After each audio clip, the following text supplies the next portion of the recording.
Now, there's a lot that been said about the bond between a mother and a daughter, but what happens to that bond when it gets hit with a life-threatening crisis like cervical cancer? Now, here with me today are mother and daughter May and Ning to tell us more. Thank you so much for being with us. Hi. Okay, so Ning, you seem to be really close to your mom. Was this relationship affected when you found out she's got cervical cancer? No, actually I think the bond will be stronger when you find out that your mother has cervical cancer. Like for me, I was in college at that time, so instead of doing the usual teenage stuff like hang out with my friends, go out for lunch, I will make the time to go home, sit through her this period and give her the support that she needs. Yeah. Okay, May, so when you found out that you had cervical cancer, how did you tell Ning about it? How did she react? Did she cry? Yeah, she did. Wow. Because then my rich mom was crying badly, so on that day it's quite emotional. But it seems that she tied me over this period. That's what we. And what happened after that? After you discovered you had cervical cancer? I don't know. Initially, I don't know what stage it is, so I need to do another biopsy to see. So at that moment, I was kind of panicked, kind of not very sure about anything. So it's kind of like waiting, but don't know to wait for what. And what happened after that? After you discovered you had cervical cancer?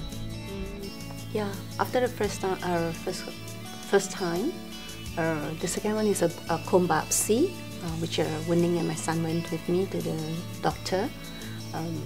And after that, after this comb biopsy, because the cancer is spreading to the womb, doctor advised me to remove the womb.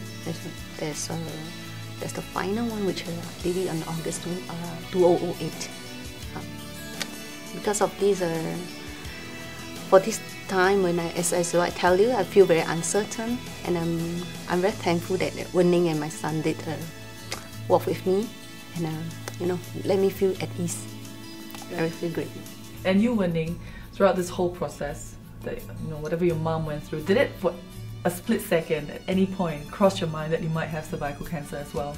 Okay, my concern back then was more my mum, so I went with her for the consultations, and that's where I asked the doctor what is the cause of cervical cancer.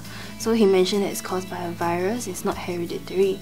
Because consultations, not very long, so I went back to search on the internet, and that's where I found out, what's the cause of cervical cancer, what are the effects, and how to prevent or how to cure it. Came across this thing called HPV vaccination. So the second time we went back to the doctor, I asked him, is there such a thing? And he said yes, so he actually advised to take the vaccination as young as possible, because the younger you take it, the better you are prevented against it. Now that you're both advocates for cervical cancer awareness and prevention, what message do you have for the women out there? Ning?